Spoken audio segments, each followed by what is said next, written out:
Welcome to Arihant classes. आज जो हमने टॉपिक लिया है Jammu and Kashmir reorganisation act 2019, इसको हम डिटेल में डिस्कस करेंगे। मैंने सिर्फ वही सेक्शंस लिए हैं इसमें से जो बहुत इंपॉर्टेंट हैं और जो पेपर में ही पूछे जाते हैं, बार बार यही सेक्शन पूछे जाते हैं। ऐसे तो इतने सेक्शन 103 सेक्शन है टोटल, इसके मुश्किल है याद कर पाना। मैंने सिर्फ इंपॉर्टेंट सेक्शन लिए हैं। पहले आप इन सेक्शन को याद कीजिए, उसके बाद अगर चाहो तो आप नेक्स्ट जो सेक्शन बचते हैं उनको भी आप पढ़ सकते हो। चैनल पर जो नए हैं चैनल को सब्सक्राइब कीजिए, बेल आइकन प्रेस कीजिए। वीडियो छोटी होगी लेकिन बहुत कंटेंट आपको मिलेगा टू द पॉइंट इस छोटी सी वीडियो में। चलिए स्टार्ट करते हैं। Jammu and Kashmir reorganisation act, इस एक्ट में 14 पार्ट्स हैं, 103 sections and 5 schedules. Part number first जो है, पार्ट नंबर फर्स्ट इस सेक्शन का, इसमें डेफिनेशंस दी गई है इस एक्ट की। टर्मिनोलॉजी जितनी भी टर्मिनोलॉजी जितनी भी टर्म्स यूज़ हुई है इस सेक्शन में, वो पार्ट नंबर फर्स्ट में है। पार्ट सेकंड जो है, पार्ट सेकंड में सेक्शन 3 बोलता है कि UT of Ladakh is formed. UT of Ladakh किस सेक्शन के द्वारा फॉर्म्ड हुई है, बनाई गई है? सेक्शन 3। और जम्मू एंड कश्मीर यूटी को बनाया गया है सेक्शन 4 के ज़रिए। ये इम्पॉर्टेंट है, पार्ट भी याद रखिएगा। Part second section 3 UT of Ladakh is formed, part second में ही section 4 UT of Jammu and Kashmir is formed. इसके बाद पार्ट थर्ड की अगर हम बात करेंगे, पार्ट थर्ड में सेक्शन 9 सब सेक्शन 1 ये बोलता है कि 4 seats of J&K to Rajya Sabha, मतलब जम्मू एंड कश्मीर से जो राज्यसभा में रिप्रेजेंटेटिव जाएंगे उनकी जो तादाद कितनी है? 4 है। 4 मेंबर्स यहाँ से राज्यसभा में जाएंगे। ये सेक्शन 9 सब सेक्शन 1 बोलता है। फिर सेक्शन 10 बोलता है कि 5 seats of J&K to Lok Sabha. पहले जब स्टेट थी, इस यूटी बनने से पहले तो यहाँ पर लोकसभा की 6 सीटें थी, लेकिन अब 1 सीट लद्दाख को दी गई है। अब 5 सीट रही है लोकसभा की J&K से। सेक्शन 10 ये बोलता है। सेक्शन 13 है, सेक्शन 13 बोलता है कि आर्टिकल 239A एप्लीकेबल किया गया है जम्मू एंड कश्मीर में। आपको पता है कि जम्मू एंड कश्मीर को यूटी बनाया गया है किस यूटी के मॉडल पर?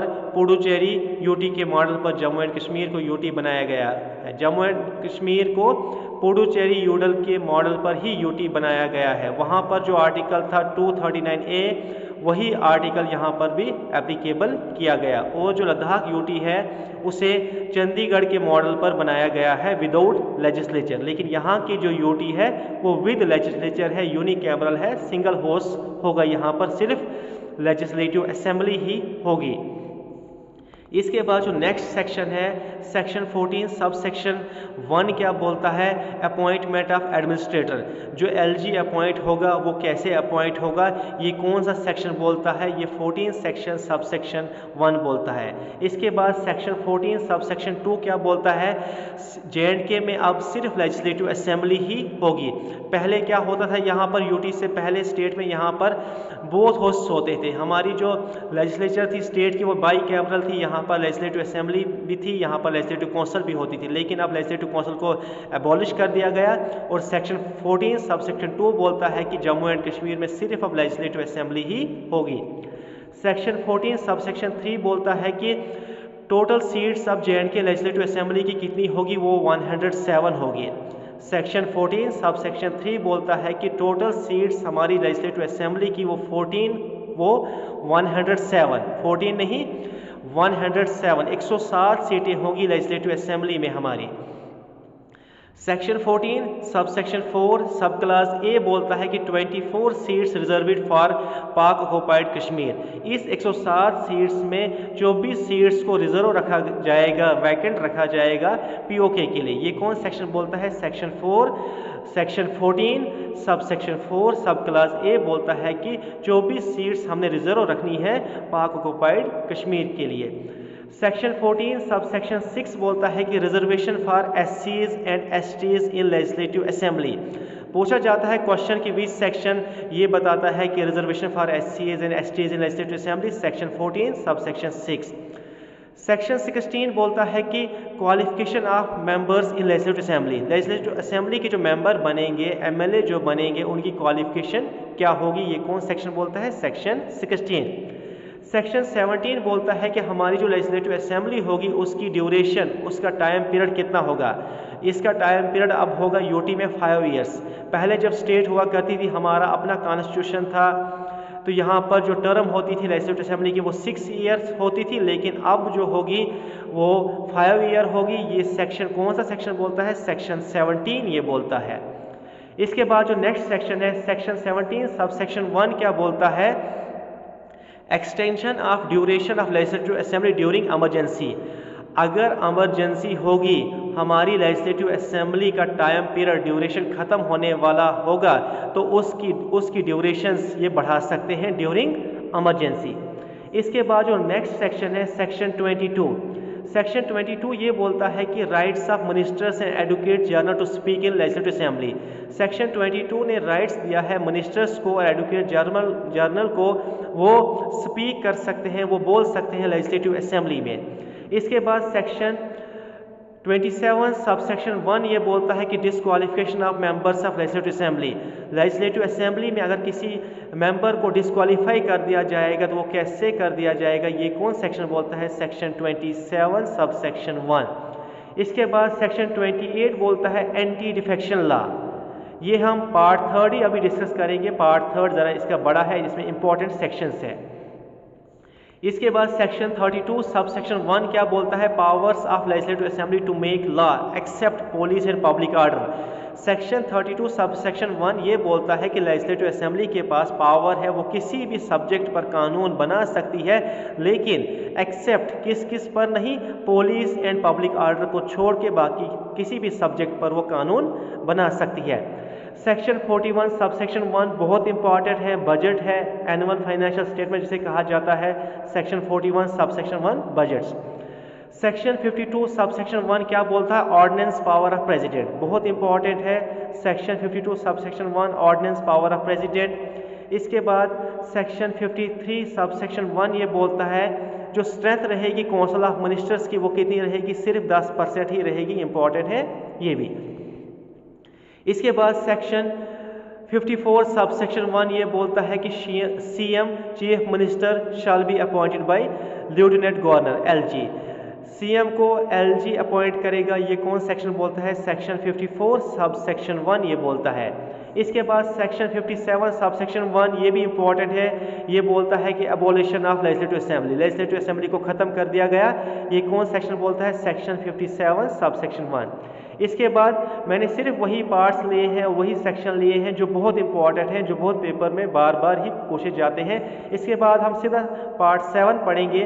पार्ट 7 में एक ही सेक्शन लिया है जो बहुत इंपॉर्टेंट है, section 73 deals with president rule. ये याद रखिएगा, बहुत इंपॉर्टेंट है। Part 7 section 73 deals with president rule. Part 8 क्या बोलता है, पार्ट 8 में सेक्शन 75 सब सेक्शन 1 सब क्लास ए क्या बोलता है, common high court for J&K and Ladakh. ये भी याद रखिएगा, हाई कोर्ट जो है यूटी तो दो अलग अलग है, लेकिन हाई कोर्ट इनका कॉमन है।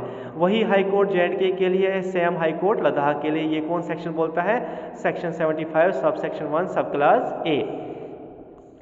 पार्ट 9 बोलता है, पार्ट 9 में सेक्शन 79 सब सेक्शन 1 बोलता है appointment of advocate general for UT of J&K। ये भी इंपॉर्टेंट है, कौन सा सेक्शन बोलता है, appointment of advocate general for UT of J&K। ये सेक्शन 79 सब सेक्शन 1 और पार्ट 9 है।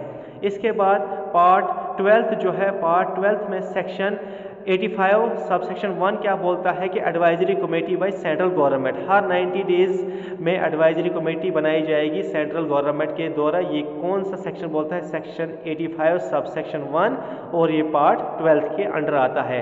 ये इंपॉर्टेंट सेक्शन है, मैंने सिर्फ पहले यही लिए, लेकिन अगर आपको ये याद हो जाएंगे तो इसके बाद आप बियर एक्ट भी करना, खुद से भी जो बचे सेक्शन है वो भी याद कर। लेकिन मुझे लगता है कि सफिशिएंट है, बहुत इंपॉर्टेंट है, यही पेपर में पूछे जाते हैं। इसके बाद जो इसके जो शेड्यूल्स हैं, 5 शेड्यूल्स हैं, उसको हम डिस्कस करेंगे। फर्स्ट शेड्यूल क्या बोलता है, फर्स्ट शेड्यूल बोलता है members of councils of state, मतलब राज्यसभा को यहाँ से जो मेंबर जाएंगे, रिप्रेजेंटेटिव जाएंगे, 4 मेंबर्स यहाँ से जाएंगे। फर्स्ट शेड्यूल ये बोलता है सेकंड शेड्यूल बोलता है पार्लियामेंट्री कॉन्स्टिट्यूंसीज, मतलब यहाँ से जो एमपी जाते हैं, कितनी टोटल पार्लियामेंट्री कॉन्स्टिट्यूंसीज है हमारे जम्मू एंड कश्मीर यूटी में, अब 5 है। पहले 6 होती थी लेकिन यूटी बनने के बाद 5 है। कौन कौन सी है? बारामूला है, श्रीनगर है, अनंतनाग है, उधमपुर है और जम्मू। इसके बाद थर्ड शेड्यूल बोलता है असेंबली कॉन्स्टिट्यूंसीज, मतलब हमारी जो यूटी की असेंबली कॉन्स्टिट्यूंसीज होगी, ये थर्ड शेड्यूल बोलता है। इसके बाद जो फोर्थ शेड्यूल बोलता है, फोर्थ शेड्यूल बोलता है ओथ्स। यहाँ पर ओथ का सिस्टम क्या होगा? अगर कोई यहाँ पर जज बनेगा तो ओथ का सिस्टम क्या होगा? यहाँ सीएम बनेगा तो ओथ कैसे होगा? यहाँ प्रेसिडेंट बनेगा तो ओथ कैसे होगा? इसके बाद जो फिफ्थ शेड्यूल है, फिफ्थ शेड्यूल ये बोलता है कि 106 central laws applicable to J and K. पहले जब स्टेट हुआ करती थी तो यहाँ पर central law without the consent, without the permission of state, यहाँ पर सेंट्रल लॉ एप्लीकेबल नहीं होते हैं। लेकिन जब अब यूटी बनी तो यहाँ पर 106 सेंट्रल लॉ एप्लीकेबल हो गए हैं। इसके बाद 166 state laws remain in force. इसके बाद जो पहले ही स्टेट के कुछ लॉज बने हैं उनमें से 166 लॉज को रखा गया है, वो कंटिन्यू रहेंगे। इसके बाद 153 state laws and 11 governor act repealed. 153 state laws और 11 गवर्नर एक्ट को ख़त्म कर दिया गया, रिपील कर दिया गया। Thank you.